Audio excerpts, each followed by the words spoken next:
My name is Ananya, and if you ask me whether I believe in love at first sight, I will tell you no. I don't. Not because I never felt it, but because my story wasn't about sight at all. It was about something deeper, something you feel without your eyes. Something you can only call blind love. I was 26 when I first met Arif. I still remember the day as clearly as if it happened yesterday. It was raining, one of those heavy downpours where the whole city seemed to drown under gray skies. I was waiting at the bus stop, clutching my umbrella, annoyed that my shoes were soaked through. That's when I noticed him. He was standing a little away from the crowd, tapping a white cane against the ground. He looked calm despite the chaos around him, as though the rain was an old friend and not an inconvenience. His cane touched the edge of the sidewalk, and for a second, it looked like he was about to step into a puddle. Without thinking, I walked up to him. "There's water right ahead," I said.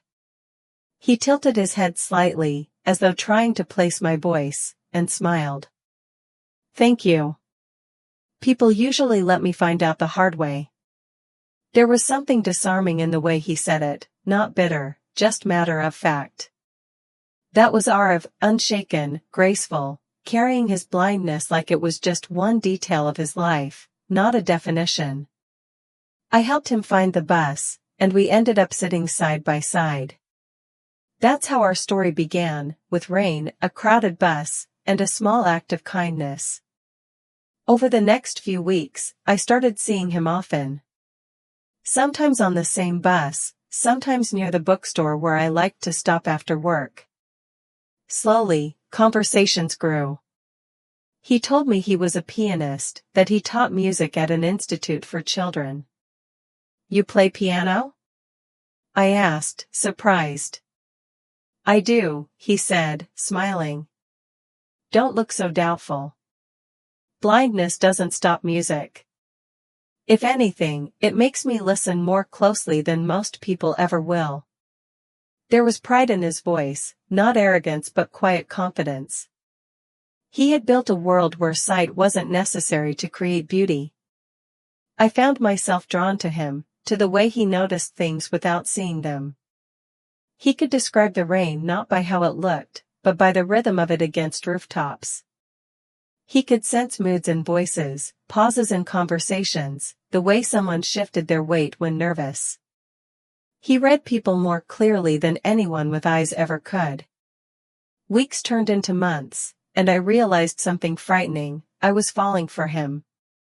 It wasn't logical. We lived in different worlds.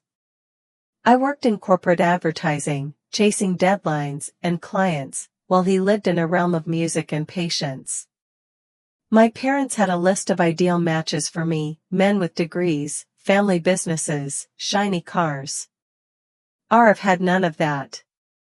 But when I was with him, I felt seen, in a way no one had ever made me feel. Blind love, I thought. That's what this is. One evening, after a long day, I met him at the Music Institute. I stood by the door as he played the piano, the melody soft, like rain falling on leaves. My heart swelled with something I could no longer hide. "Arif," I whispered when he finished, "do you ever feel like you can love someone even if it makes no sense?" He turned his face toward me, his unseeing eyes searching. Then, very softly, he said, "Yes. I feel that way every time I hear your voice." My chest tightened.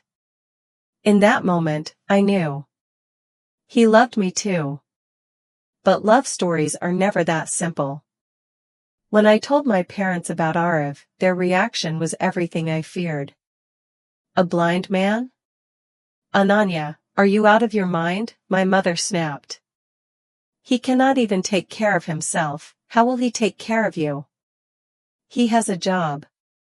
He is independent," I argued. But my father shook his head. "Society will laugh at us. People will pity you. Is that the life you want?" Their words cut deep, but they underestimated me. For once, I didn't care about society or pity. I cared about the way Arv made me feel alive. Still, doubts crept in. Could I really build a life with him? Would it be too difficult? Would the weight of it crush us both? One night, I confessed my fears to him. He was silent for a long moment, then he said, "Ananya, I can't promise you a life without challenges. I can't promise you luxury or ease. But I can promise you this, I will love you with every part of me, and I will never stop trying. You'll never walk alone, unless you choose to." And somehow, that was enough. We married a year later, against many protests, but also with blessings from a few who believed in us. The wedding was small, simple, but filled with music. Arv played the piano for me that evening, and I walked toward him with tears streaming down my face, knowing I was walking into a love that saw far beyond sight. Life wasn't easy, of course. There were mornings when he'd knock something over, and we'd laugh as we cleaned up together. There were nights when I worried about money, about what people thought. But there were also endless moments of joy, him teaching me to listen to the world the way he did, him playing music late into the night while I leaned against his shoulder, him reminding me that love wasn't about perfection but presence. Years passed. We built a life, not without struggles, but with so much beauty. Arv taught me that love doesn't need eyes, it needs courage. Courage to choose, courage to stay, courage to believe in something the world might not understand. And today, when I look back, I smile. Because while others may search for love in appearances, in wealth, in what looks good on paper, I found mine in a man who couldn't see me at all. He couldn't see my face. He couldn't watch me grow old. He couldn't notice the new dresses or the colors I painted on my nails. But he saw me, truly saw me, in ways that mattered. That is what blind love really is.